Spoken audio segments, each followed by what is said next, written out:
Mesopotamia क्षेत्र में पुरातत्वीय खोजों की शुरुआत 1840 के दशक में हुई।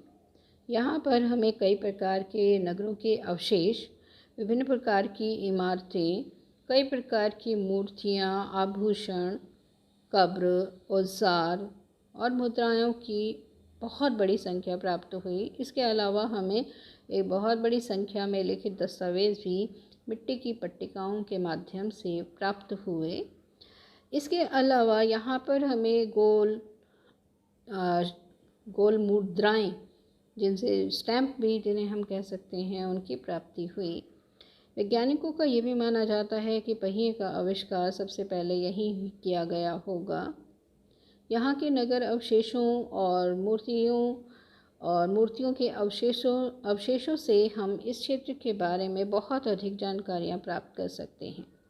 लेकिन एक सबसे बड़ा जो हमारे पास सोर्स वैज्ञानिक जिसकी खोज में लगे हुए थे, वो था बाइबल में लिखा के पहले पृष्ठ का, जो ओल्ड टेस्टामेंट जिसे हम कहते हैं, या बुक ऑफ जेनेसिस जिसमें कहा जाता है, जिसके अंतर्गत शिमार नाम के एक नगर का उल्लेख किया गया है, जिसे सुमेर ईंटों से बने शहर की भूमि कहा गया। तो इसकी जो है खोज में बहुत से लोग मेसोपोटामिया के क्षेत्रों के खोज कार्यों में सहयोग कर रहे थे। और 1873 में ब्रिटिश समाचार पत्र के ब्रिटिश म्यूज़ियम द्वारा भी इस खोज अभियान को बढ़ावा देने के लिए खर्च भी उठाया गया। तो इसके अंतर्गत जो है बाइबल के इस ओल्ड टेस्टामेंट में एक विशेष घटना का वर्णन मिलता है। इस कहानी के अंतर्गत ये बताया गया कि किस तरह से जल पलावन की घटना होगी और भगवान के द्वारा या ईसा मसीह के द्वारा एक व्यक्ति को चुना गया जिसका नाम था नोवा, और उसे ये आदेश दिया गया कि वह अलग अलग जीव जंतुओं के जोड़े इकट्ठे करे और पेड़ पौधों के बीज इकट्ठे करें ताकि उनको दोबारा रोपित किया जा सके।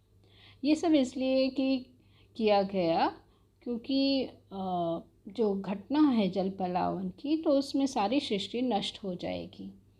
तो नोवा जो है इन सब चीज़ों को बचाने के लिए एक बहुत बड़े जहाज़ का वो निर्माण करे और इन सब चीज़ों को वहाँ पर सुरक्षित रखे, क्योंकि जल पलावन में एक नोवा और उसके द्वारा संरक्षित किए गए जीव जंतु और पेड़ पौधों के अवशेष ही बाकी बचेंगे।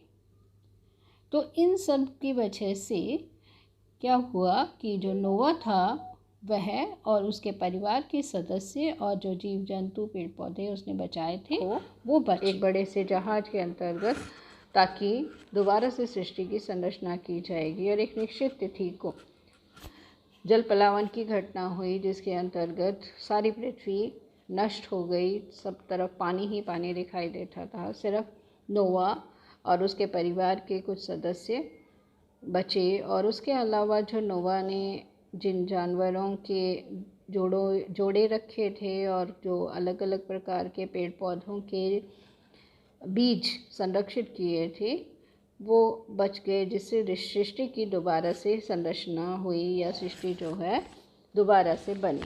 ऐसी ही घटना हमें मेसोपोटामिया के परंपरागत साहित्य में भी मिलती है, जिसके अंतर्गत जो मुख्य पात्र है उसका नाम नोवा के स्थान पर जिउशूद्र था, और या उत्नापिष्ठम जो है वो भी कह सकते हैं। इसी तरह से हमारे हिंदुओं के धर्म ग्रंथों में भी हमें इस तरह की घटना का वर्णन मिलता है, जिसके अंतर्गत जल पलावन की घटना हुई होगी।